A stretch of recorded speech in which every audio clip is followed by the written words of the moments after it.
Audiolivro Taunina, entre escrevivências e poesias. Apoio financeiro. Programa Aldir Blanc Bahia, Fundação Pedro Calmon, Secretaria de Cultura, Governo do Estado da Bahia, Secretaria Especial da Cultura, Ministério do Turismo e Governo Federal. Episódios 3 e 4. Mais uma história de amor, ou quase isso. Parte 1. Estava me recordando de uma história de amor, ou quase isso. Ela é engraçada hoje em dia, mas foi meio sofridinha, com um punhado grande de ilusão. Era 2014, meu primeiro dia de matrícula da faculdade. Tudo novo. Pessoas de estilos diferentes, cujos rostos nunca tinha visto antes. Várias carinhas bonitas, mas tiveram duas que me chamaram a atenção. Agora escrevendo, me lembro que essas duas me renderam boas histórias, mas vou contar apenas uma agora. Posteriormente, relato a outra. Então, senta que lá vem história. Estávamos na mesma sala para a entrega da documentação. Reparei nele e pensei, nossa, que gatinho. Vez ou outra olhava para os lados rapidamente e desvirava no mesmo instante com medo dele notar. Nesse primeiro dia, não passou disso. O coração, tadinho, corria mais rápido que Lewis Hamilton, enquanto que o nervosismo batia no teto. Alguns dias depois, teve a segunda etapa da matrícula. Dessa vez, ele estava sentado no fundo e eu na frente. Como é que eu podia olhar? Raramente eu torci o pescoço, que nem a menina do exorcista, achando que eu estava sendo super discreta. Mas estava determinada de algo, saber quem era o lindinho. Houve um momento que começaram a chamar cada pessoa em voz alta para ir lá conversar com o funcionário. Chegou a vez dele, e não me pergunte como eu consegui ouvir o nome dele diante do barulho da sala, só sei que escutei. Eu não podia olhar para mim mesma, mas tenho certeza que meus olhos brilhavam, ao mesmo tempo que dava risinhos abafados. Mas a vontade mesmo era de gargalhar. Depois disso, o que eu fiz? Peguei meu crachá da CIA e foram intensos stalks. Após tanto fuçar os grupos da universidade, encontrei o perfil dele. Descobri que ele era de outro estado e tínhamos um amigo em comum. Passei meses nessa paixão platônica. Percebi que ele participava de muitos grupos LGBTQIA+, mas isso não me deteve. Afinal, ele poderia ser bissexual ou só simpatizante do movimento, não é mesmo? Depois da matrícula, nunca mais vi esse menino na faculdade. Olhava as fotos dele para não perder o costume, mas já estava começando a desistir. Entre conversas com amigas, uma delas conhecia pessoas próximas a ele. Após ela procurar informações, disseram que poderiam fazer a ponte, mas achavam que ele era gay. Eu fiquei triste em saber que a chance que antes era de 1, agora era menos 1. Depois disso, não é que a pessoa ressurgiu das cinzas? Comecei a ver pelos corredores da faculdade, sentadinho, com o livro na mão. Aí o coraçãozinho dessa que vos fala, ou melhor, escreve, não resistia. Eu já tinha 90% de certeza que não teria chance nenhuma, mas não conseguia entender o porquê de ainda sentir aquilo. Então, um belo dia, doida para dar um ponto final nisso tudo, e de ele saber da minha existência, mandei uma mensagem para a rede social dele. Comecei com um trecho da música Pra Sonhar, de Marcelo Genesi. Quando te vi passar fiquei paralisado, tremi até o chão como um terremoto no Japão, um vento, um tufão, uma batedeira sem botão, foi assim, viu? Me vi na sua mão. Ao longo da mensagem, relatei como foi que me interessei por ele e tudo mais. Não é que o menino respondeu? Ele foi tão fofo, disse que da próxima vez que eu o visse, era para falar com ele, pois queria me dar um abraço. Eu fiquei radiante. Terminou dizendo, sentimento é intuição. Até hoje não entendi o significado diante do contexto, mas achei massa, conceitual e filosófico. Poucos dias depois, o universo marcou esse encontro. Era mais um dia de aula, até que eu avistei com um grupo de amigos. Fiquei taquicardíaca. Me tremi feito vara verde. Suei que nem cuscuz. Puxei minha amiga que vinha acompanhando todo esse drama de novela mexicana e falei: vem comigo, é agora. Esperei ele se afastar dos amigos. Quando passava por nós, chamei-o pelo nome. Ele virou e parou. Eu acenei com a mão timidamente enquanto falava meu nome e lembrava de onde ele me conhecia, dando um sorriso amarelo e tentando controlar a respiração, pois parecia que tinha corrido a São Silvestre. Ele abriu um semblante de quem acabara de se recordar e, em seguida, um sorriso. Aquele sorriso que só tinha visto pelas fotos. Então, ele veio em minha direção e me abraçou. Perguntou como eu estava. Eu respondia que nem uma tonta, com um sorriso amarelo, parecendo que tinha esquecido qual idioma falava. Para ser recíproca, perguntei a ele também. Logo depois, nos despedimos. Ele seguiu o rumo dele, e eu o meu. Não nos vimos mais. Aliás, depois desse encontro, se eu o vi na universidade 2 vezes foi muito. Pelas minhas últimas stalkeadas, ele estava em algum tipo de retiro, acho que no Chile, já que ele era envolvido com causas naturais, como o veganismo. Depois disso, meu coração se aquietou. Por ele. Então, fui em busca de novas aventuras. Porque sou dessas. Sol em touro, ascendente em leão e lua em escorpião. Vou fazer o quê? A culpa é dos astros. Mais uma história de amor, ou quase isso. Parte 2.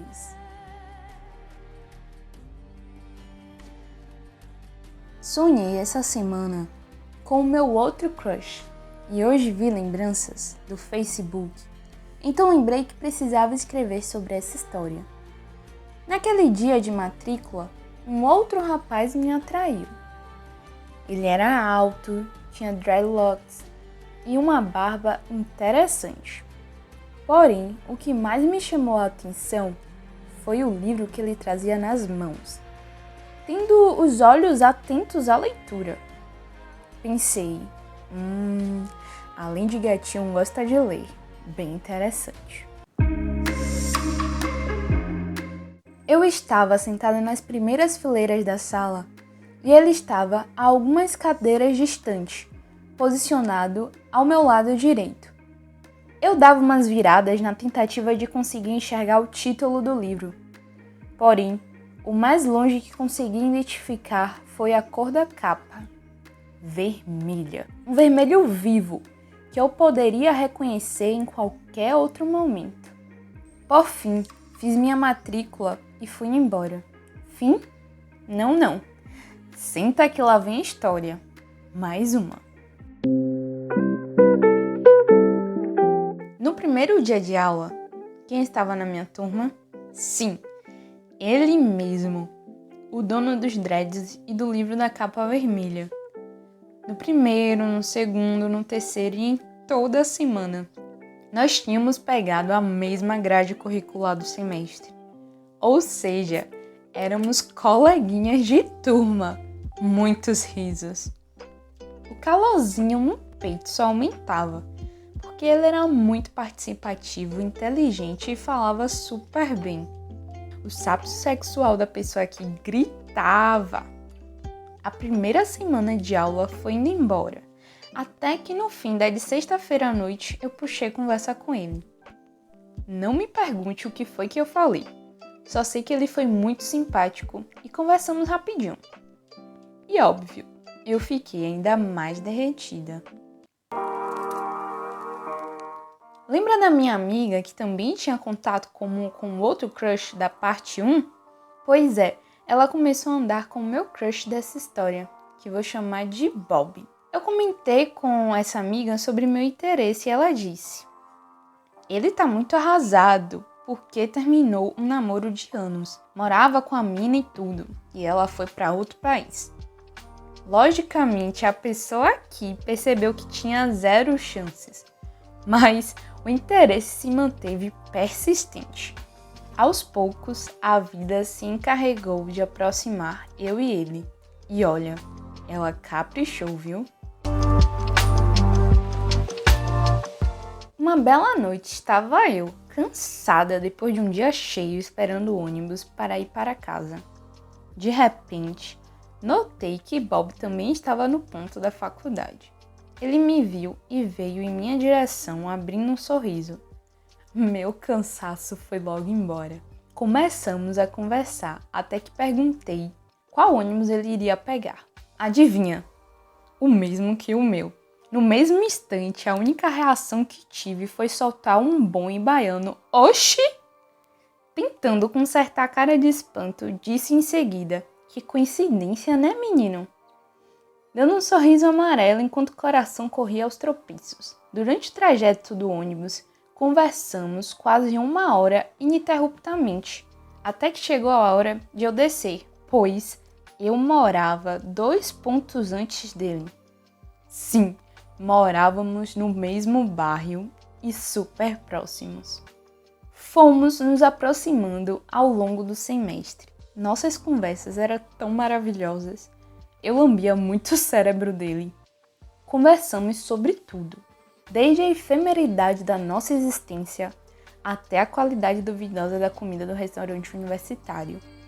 Um dia pela tarde, saindo de casa, entrei no ônibus com minha mãe, e lá estava ele. Apresentei um ao outro e começamos a conversar. Ele é irritantemente simpático. Depois desse encontro, minha mãe começou a perguntar por ele. Imagina de que forma? Bem estilo mãe. Cadê aquele rapaz bonito que é seu colega? Depois de 6 anos, ela ainda pergunta, nem que seja uma vez no ano.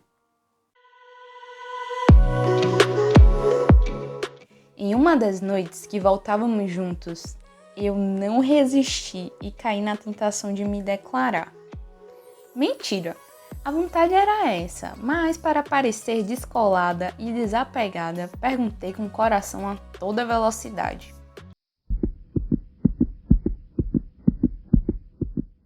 O que você diria se eu dissesse que tô afim de você? Toda vez que me lembro desse episódio, eu rio demais. Ele, sempre gentil e simpático, me deu um fora da mesma maneira. Olha, veja bem, eu não tô disponível, disse depois de ficar alguns segundos paralisado e com os olhos perdidos na traseira do banco da frente. O que eu fiz após isso? Respondi da mesma forma desapegada que perguntei. Ah, tudo bem, te entendo. E aí, o que você achou do texto da aula? Enquanto parecia plena, fina e madura, por dentro meu mundo desmoronava e um nó na garganta crescia. A vontade mesmo era de levantar dali, descer do ônibus, sentar na calçada e chorar. Continuamos com um vínculo. Aquela velha zona de amizade se estabeleceu, ou sempre existiu, só não estava nítida para mim. Tem gente que vale a pena ter por perto, então foi o que aconteceu no caso dele. Houve uma vez que ele me chamou para assistir a uma peça de teatro. Foi uma tarde tão gostosa e leve. No fim, ficamos sentados em uma pracinha enquanto o sol se punha. Eu olhava para os olhos dele refletindo a luz solar e a vontade era de beijá-lo, mas consegui me conter. É uma posição muito difícil essa. Você quer ter a pessoa por perto, pois ela tem uma energia ótima, mas ao mesmo tempo aquele sentimento não cessa e seu corpo reage, fazendo reviver coisas que não quer. Meses se passaram e eu comecei a dar um basta nisso. Isso não está me fazendo bem, chega de ficar desejando ele dessa maneira. A gente se afastou um pouco, até porque começamos a pegar disciplinas diferentes. E sabe as nossas conversas no ônibus? Em uma delas, ele comentou de um livro que eu deveria ler, que ia gostar e tinha muito a ver com algumas das coisas que conversávamos. Em um reencontro, ele veio sorrindo e me entregou o livro do qual falara. Quando ele foi colocado em minhas mãos, eu gelei. O livro da capa vermelha. Eu subia e descia com um livro na mochila, pois todo o tempo livre que tinha eu gostaria de ler. No entanto, aconteceu um pequeno acidente. A garrafinha de água que eu levava na mochila abriu e molhou algumas partes do livro. Eu chorei. Fiquei desesperada. Imaginei as 1000 reações que Bob poderia ter. Me culpei. Como aquilo poderia ter acontecido? Costumo ser tão cuidadosa com os livros e logo com aquele isso aconteceu. Passei ferro nas folhas para tentar salvá-las. O estrago ficou um pouco menor, mas não suficiente para desfazer as marcas. Eu terminei de ler e fiquei com ele algum tempo tentando resolver o que faria. Se comprava um novo ou se entregava aquele e esperava ver a reação de Bob. Decidi pela segunda possibilidade. Chegou o dia de eu devolver o livro. Antes de tirá-lo da mochila, comecei a fazer todo o meu discurso orquestrado. À medida que ia finalizando, tirava o livro da mochila tremendo. Bob pegou o livro e disse: "Nossa, você não precisa se preocupar. Eu gosto muito porque mostra que você aproveitou o livro. Gosto quando empresto a alguém e a pessoa deixa a sua marca." Sabe, quando todas suas expectativas desmoronam em questões de poucos segundos? Pois foi isso que aconteceu. Foi uma mistura de alívio, incredulidade e surpresa. Eu fiquei atônita. Seguimos nossas vidas. À medida que fomos trilhando nosso curso, nos afastamos. As conversas, tanto presenciais quanto online, foram ficando menos frequentes. Uma das últimas que tivemos foi um acalanto e revivência do sentimento que tinha por ele. Fiquei horas lendo a mesma frase enquanto escutava a música Anjo, de Saulo Fernandes. Chorava. Foi algo tão forte e lindo que ele me disse que rendeu de inspiração para um outro texto.